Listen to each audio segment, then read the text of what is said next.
नमस्कार मित्रों। आज मैं जो वीडियो लेकर आया हूँ उसमें हर घर की शान माता तुलसी के जीवन की चर्चा की गई है। माता तुलसी भगवान विष्णु की अत्यंत प्रिय थी। इस वीडियो में मैं उनके बारे में सारी बातें बताऊंगा कि कौन है तुलसी माता और उनका प्रादुर्भाव कैसे हुआ। कृपया ध्यान से पूरा सुने और मेरे वीडियो को लाइक, सब्सक्राइब और शेयर अवश्य करें ताकि यह जानकारी अन्य लोगों तक पहुंच सके। मित्रों, हमारे पौराणिक ग्रंथों में यह कथा बताई गई है कि एक लड़की जिसका नाम वृंदा था, वह राक्षस कुल में पैदा होने के बावजूद भी भगवान विष्णु की परम भक्त थी।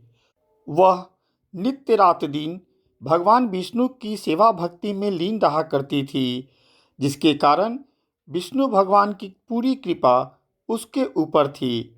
इसीलिए राक्षस कुल के होने के बावजूद भी उसमें राक्षसों का कोई गुण नहीं था। जब यह वृंदा बड़ी हुई तो इसका विवाह राक्षस कुल के दानवराज जालंधर से हुआ। जालंधर काफी बलशाली राक्षस था। वृंदा एक पतिव्रता नारी की तरह जालंधर की बहुत सेवा करती थी। इसीलिए जालंधर भी इसे बहुत माना करते थे। इस बीच देवता एवं दानों के बीच भयंकर युद्ध शुरू हो गया। जब जालंधर उस युद्ध में शामिल होने जा रहे थे तो वृंदा ने उनसे कहा कि स्वामी, आप युद्ध में विजय होकर सकुशल वापस आएंगे, यह मेरा विश्वास है। फिर वह अपने पति के सकुशल वापसी का संकल्प लेकर भगवान विष्णु के सामने बैठकर अखंड पूजा शुरू कर दी तथा विष्णु भगवान से प्रार्थना की कि जब तक मेरे पति सकुशल वापस नहीं आएंगे, यह पूजा अखंड रहेगा। उधर युद्ध में विष्णु जी के आशीर्वाद से जालंधर किसी देवता से पराजित नहीं हो रहे थे, जिससे देवताओं में कोहराम मच गया। सभी देवता इस समस्या को लेकर विष्णु जी के पास गए और सारी कहानी बताई।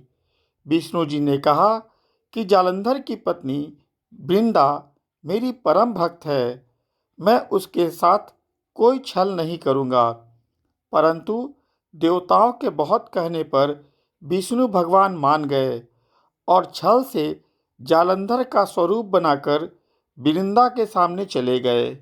उधर जालंधर के रूप में विष्णु को जालंधर समझकर वृंदा ने अपने अखंड पूजा को खत्म कर उठ गई। वृंदा का संकल्प टूटते ही देवताओं ने जालंधर का वध कर दिया और जालंधर का कटासर वृंदा के सामने आकर गिरा। वृंदा को यह समझते देर नहीं लगी कि उसके साथ छल हुआ है।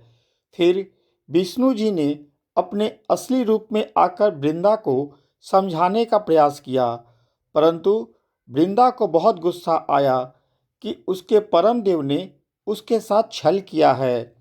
अतः क्रोधित होकर वृंदा ने विष्णु जी को पत्थर का बन जाने का श्राप दे दिया।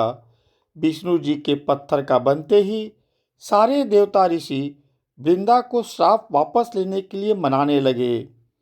लक्ष्मी जी भी वृंदा को बहुत मनाने का प्रयास करने लगी। काफी विनती के बाद वृंदा ने अपना श्राप वापस लिया। विष्णु जी का वही पत्थर का स्वरूप शालिग्राम के नाम से जाना गया।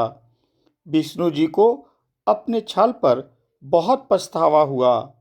उधर गुस्से में वृंदा ने अपने पति का कटा सर लेकर सती हो गई। जहाँ वृंदा सती हुई, वही राख के बीच एक पौधा ने जन्म लिया, जिसे विष्णु जी ने तुलसी का नाम दिया तथा उस पौधे को तरह तरह का वरदान भी प्रदान किया। उधर लक्ष्मी जी के विनती से वृंदा ने विष्णु का श्राप वापस लिया था। इसीलिए लक्ष्मी जी ने वरदान दिया कि वह हमेशा उस पौधे पर विराजमान रहेंगी। विष्णु जी ने कहा कि आज से मेरा पत्थर स्वरूप हमेशा तुलसी के साथ शालिग्राम के नाम से पूजा जाएगा तथा तुलसी के बिना मैं कोई भोग स्वीकार नहीं करूँगा। यह थी तुलसी माता की उत्कर्ष की कथा। आइए अब इनके पूजा विधि को समझें। मित्रों, सनातन धर्म में तुलसी माता का काफ़ी महत्व है। तुलसी माता का पौधा घर के आंगन में लगाएं। अगर आंगन न हो तो घर के बाहर मुख्य दरवाजे पर दाहिने ओर लगाएं। परंतु ध्यान रखें कि जहां यह पौधा लगाएं वहां वो जगह बिल्कुल साफ और शुद्ध होनी चाहिए। साथ में वहां पत्थर स्वरूप शालिग्राम जी को भी रखें। रोजाना नहाने के पश्चात माता तुलसी को जल अक्षत अर्पण करें तथा कुछ भोग दें। फिर वहां दीपक जलाकर तुलसी माता का 5 बार परिक्रमा करें। इनकी लगातार नियम से पूजा करने से घर में सुख शांति समृद्धि का विकास होता है। इनकी सेवा से भगवान विष्णु एवं लक्ष्मी माता दोनों की कृपा आप पर बनती है। घर के केंद्र में तुलसी माता को रखने से वास्तु दोष भी खत्म होता है। मित्रों, अब बहुत लोग यह सोचेंगे कि पत्थर रूपी विष्णु अर्थात शालिग्राम विष्णु जी थे, तो तुलसी माता के साथ उनकी पूजा क्यों की जाती है?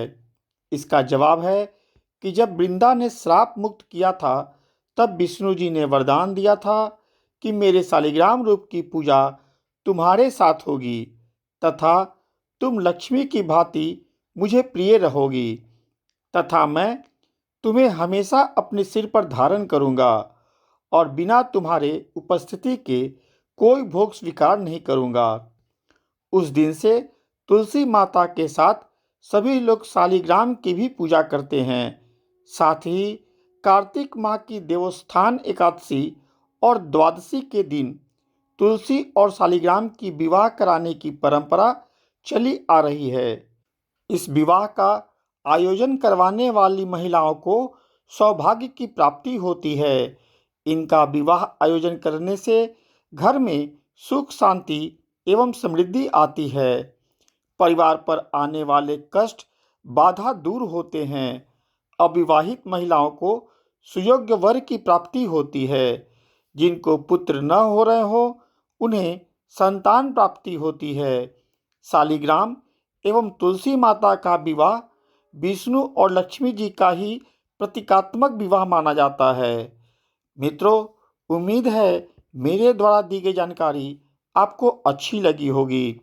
अगर अच्छी लगी हो तो कृपया मेरे चैनल को लाइक, सब्सक्राइब और शेयर अवश्य करें। साथ में बेल बटन भी दबा दें ताकि आगे आने वाली वीडियो की सूचना आपको मिल जाए। धन्यवाद।